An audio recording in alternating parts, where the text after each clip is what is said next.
माननीय नायब सैनी जी ने as a वित्त मंत्री जो पहली बार बजट पेश किया, वो अपने आप में एक ऐतिहासिक बजट वो सिद्ध होगा और पूरे प्रदेश के अंदर हर वर्ग को जो छूने का काम किया, सर्वस्पर्शी बजट माननीय नायब सैनी जी ने इस बार देने का काम किया। चाहे उसमें मजदूर की बात हो, चाहे किसान की बात हो, चाहे जवान की बात हो, महिलाओं की बात हो, अग्रणी व्यक्तियों की बात हो, चाहे समाज के पिछड़े छोर पर बैठे हुए व्यक्तियों की बात हो, सबके लिए कुछ ना कुछ देने का काम इस बजट के अंदर नायब सैनी सरकार ने किया है। और सबसे बड़ी बात, उद्योगों के लिए जो उद्योगों के माध्यम से 2 लाख परिवारों को राहत देने का काम किया। जो लोग नॉन कन्फर्मिंग जोन में जो उद्योग थे, क्योंकि मैं फरीदाबाद से आता हूँ, पहले उद्योग मंत्रालय भी था, उनकी दिक्कत को मैं समझ सकता था कि उनकी इंडस्ट्री तो थी लेकिन किसी तरीके की भी परमिशन, किसी भी तरीके के उनके जो इकॉनमी के अंदर सहयोग है उसको एक्नॉलेज करने का काम नहीं होता था। चाहे पोल्यूशन के एनओसीज हों, चाहे इंडस्ट्री डिपार्टमेंट के एनओसीज हों, माननीय नायब सैनी जी ने एक बहुत ही अच्छी योजना लाकर, और मैं समझता हूँ ऐसा आज तक हरियाणा के इतिहास में नहीं हुआ होगा कि सिर्फ पोर्टल पर अपने आप को रजिस्टर्ड करने के बाद वो सारी एनओसीज मिलनी शुरू हो जाएंगी। जो उनका एग्जामिन होगा, जब उनका सेंक्शन लेटर आएगा, वो एक अलग काम है जो फाइलों पर चलेगा, उसमें 2 महीने लगे, 4 महीने, चाहे 6 महीने, लेकिन उसकी जो पात्रता एनओसी लेने की वो उसी दिन से चालू हो जाएगी। तो एक बहुत ही बड़ी राहत उद्योगों को देने का काम किया, एक रेगुलाइज उद्योगों को बढ़ावा देने का काम किया। इसके अलावा चाहे टूरिज़्म की बात हो कि हमारे टूरिज़्म किस किस तरीके से विकसित किया जाए, जो एक पायलट प्रोजेक्ट के तहत 5 टूरिज़्म जो हैं हरियाणा के कॉम्प्लेक्सेस हैं उनको पीपीपी मोड में देने की बात कही, तो वो भी एक बहुत अच्छी पहल है कि आज जो टूरिज़्म घाटे के अंदर चल रहे हैं और उनके अंदर लोगों का आवागमन कम हो रहा है, तो उसको बढ़ावा देने के लिए एक पर्यटन की दृष्टि से एक बहुत अच्छा कदम नायब सैनी जी का है। एक बहुत अच्छी बात, क्योंकि मैं शुरुआत फरीदाबाद और एनसीआर से करना चाहूँगा। सूरजकुंड मेला जो आपने देखा कि अब की बार उसने रिकॉर्ड छूने का काम किया, 18 लाख लोगों को वहाँ पर आने जाने का मौका मिला इस 3 हफ्ते के सूरजकुंड मेले में। उसको, इस मेले की अवधि को साल में 1 बार की बजाय 2 बार करने का काम किया। हो सकता है उसका थीम अलग अलग हो, उसका अट्रैक्शन का केंद्र कोई और हो, लेकिन उसको 2 बार करने का काम किया। एक बहुत ही अच्छी पहल, और एक मैं कहना चाहूँगा एविएशन की दृष्टि से एक बहुत बड़ी राहत और एक अग्रणी स्टेट बनाने के लिए जो हेलीपोर्ट की बात की कि गुरुग्राम के अंदर 16 एकड़ के अंदर हेलीपोर्ट बनाने का साथ साथ पूरे हरियाणा को एयरपोर्ट के साथ साथ, चाहे हमारा हिसार एयरपोर्ट की बात हो, चाहे अपने ये अम्बाला एयरपोर्ट की बात हो, उसके साथ साथ पूरे हरियाणा को हेलीकॉप्टर से जोड़ने, हेलीकॉप्टर सेवाओं से जोड़ने की बात, गुरुग्राम से चंडीगढ़, फरीदाबाद से चंडीगढ़, हिसार से चंडीगढ़, इसके अलावा सालासर, खाटू श्याम और माँ पीताम्बरा जैसी जगह पर जो हेलीकॉप्टर सेवा चलाने का काम है। तो एक अग्रणी, एक मॉडर्न स्टेट और एक कहते हैं ना प्रेफरेंशियल स्टेट बनाने की ओर जो कदम है।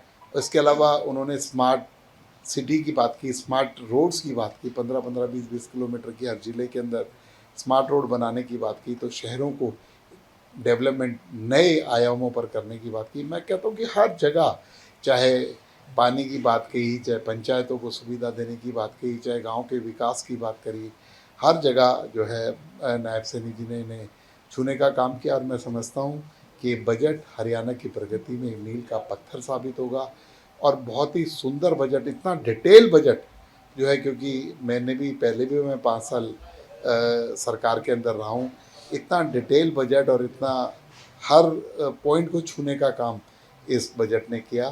तो मैं इसके लिए नायब सैनी जी को बहुत बहुत धन्यवाद भी करना चाहूँगा। और मैं यही सरकार, प्रदेश की जनता को विश्वास दिलाना चाहूँगा कि ये बजट आपकी प्रगति, आपकी तरक्की में अहम रोल निभाने का काम करेगा। ये सर हिसार एयरपोर्ट से अगले महीने उड़ान शुरू हो रही है, श्योर हो गया? देखिए, सारी जो लाइसेंसेज हैं वो सब आ गए हैं, लेकिन एक बार माननीय प्रधानमंत्री नरेंद्र मोदी जी को इसके लिए इनविटेशन दिया जाएगा, वो उसे एक्सेप्ट करते हैं और कोई डेट देते हैं, तो उस पर इसको करने का काम है। उसी दिन हिसार और अम्बाला एयरपोर्ट दोनों की शुरुआत की। सारी फॉर्मेलिटीज पूरी हो गई है सर।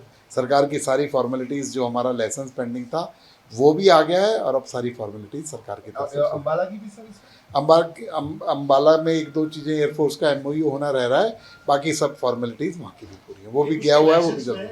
महाराजा अग्रसेन नाम नहीं आया एयरपोर्ट के लाइसेंस। नहीं, देखिए एयरपोर्ट के उसको लाइसेंस लेकर में तो बात चल रहा है। नहीं कोई विवाद नहीं है। महाराजा अग्रसेन एयरपोर्ट का नाम है और जो लाइसेंस है वो लाइसेंस एयरपोर्ट के लिए आता है, एयरपोर्ट के नाम की वो नहीं है कि एयरपोर्ट हिसार है। वो एयरपोर्ट का नाम जब आएगा वो टेक्निकल, वो क्लरिकल एरर भी हो सकता है, या मुझे एक डेप्थ नहीं पता कि उसका नाम देना ज़रूरी होता है ना ज़रूरी होता, लेकिन वो महाराजा अग्रसेन एयरपोर्ट है, इसमें कोई दो राय नहीं, कोई संशय नहीं। तो इसके साथ साथ महाराजा अग्रसेन एयरपोर्ट के साथ साथ माननीय मुख्यमंत्री 21 तारीख को अग्रोहा जा रहे हैं। जो महाराजा अग्रसेन जी का जो महल था, अग्रसेन जी की जो राजधानी थी, उसकी जो खुदाई पहले 25 से 30% हुई थी, दोबारा हरियाणा सरकार ने उसे 100% कराने के लिए केंद्र सरकार से सबसे अनुमति ले लिए और उसकी विधिवत उसका जो डिगिंग का काम है 21 तारीख को माननीय मुख्यमंत्री जी अग्रोहा से शुरू करेंगे।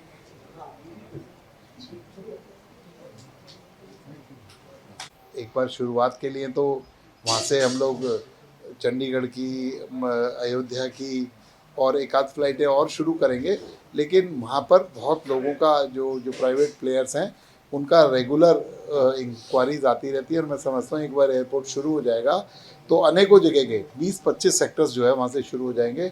चाहे आगरा, वहाँ से हिसार से बॉम्बे जाने की बात है, हिसार से अहमदाबाद जाने की बात है, हिसार से अन्य जगह पर जाने की बात है, लखनऊ की बात है, ऐसी इंक्वायरीज रेगुलर चलती रहती है। सर, इसमें सीटिंग को लेकर भी कोई बातचीत हो रही, कितनी सीटर प्लेन जो है वो हिसार से फ्लाई करेगा? पहले तो 18 सीटर या 72 सीटर इस तरीके के प्लेन की बात है, जो कि एक बार सरकार की तरफ से चलाया जाएगा, जो उसका MOU किया गया है। लेकिन मैंने कहा ना, प्राइवेट प्लेयर बहुत है और वहाँ से बड़ा ट्रैफिक शुरू होगा। उसके अलावा उसे एक एविएशन हब बनाने की हमारी प्लानिंग है।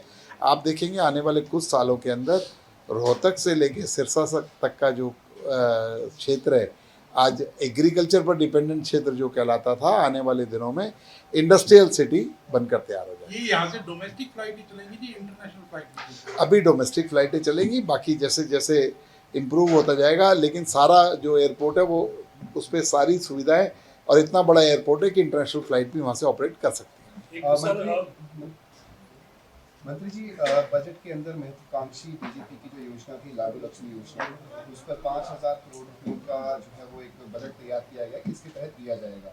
विपक्ष सवाल उठाता है कि आखिरकार टर्म्स एंड कंडीशंस जो है वो क्या रहेगी, क्योंकि जब संकल्प पत्र दिया गया था उस समय महिलाएं जो है वो कहा गया था, कोई टर्म्स एंड कंडीशन जो है वो मैं देखिए, जो भी टर्म्स कंडीशन होती हैं तो सब आप जानते हैं कि वंचित वर्ग के लिए समाज के आखिरी छोर पर बैठा हुआ व्यक्ति है। एक जो संपन्न धनाढ़ लोग हैं उन महिलाओं को तो सब चाहिए नहीं, जो वंचित वर्ग है उसी को दिया जाएगा। और रही विपक्ष की बात, विपक्ष को तो इस मुद्दे पर बोलना ही नहीं चाहिए। जहाँ जहाँ उनकी सरकारें हैं, 3 साल हिमाचल की सरकार को हो गए हैं, आज तक बात ही नहीं करी है जो लाडू लक्ष्मी योजना की कर्नाटक के अंदर देने की बात है। मैं तो नायब सैनी जी का धन्यवाद करना चाहूँगा कि बजट, पहले बजट के अंदर इसका इनिशियल प्रोविज़न रखा है और 5,000 करोड़ कोई लिमिट नहीं है। जितने भी पैसे लगेंगे वो सभी पात्र अपनी बहनों को वो योजना का लाभ मिलेगा। सर, विपक्ष के विधायक बीबी बत्रा ये कह रहे हैं कि फ्रीबीज बांटी जा रही हैं और कहीं ना कहीं गरीबी दूर करने को लेकर कोई प्लान नहीं किया जा रहा। फ्रीबीज ना बांट कर गरीबी दूर करने के लिए, जब से हिंदुस्तान बना है, जब से भारत बना है, उसके बाद अगर 20 करोड़ लोगों को गरीबी रेखा से बाहर करने का काम किया है तो देश के प्रधानमंत्री नरेंद्र मोदी ने किया है। इसलिए उनको अपने अंदर झांकने की ज़रूरत है। उनको बोलिए कि अपनी जहाँ जहाँ सरकारें हैं वहाँ पर बात करें। इस तरीके के आरोप भारतीय जनता पार्टी पर तो कतई ना लगाए। सर, मेट्रो लाइन का जिक्र जो है वो बजट के अंदर किया गया है कि गुरुग्राम के अंदर मेट्रो लाइन जो है उसका निर्माण किया जाएगा, फरीदाबाद में इंटरसिटी मेट्रो लाइन जो है वो बनाई जाएगी। तो कब तक इसका काम जो है वो शुरू होगा? क्या कोई डेडलाइन जो है वो रखी गई है मेट्रो लाइन का, जिस तरीके से मिलेनियम चौक से लेकर आई थिंक एक और कोई साइबर? देखिए ये बजट 2025-2026 का बजट है।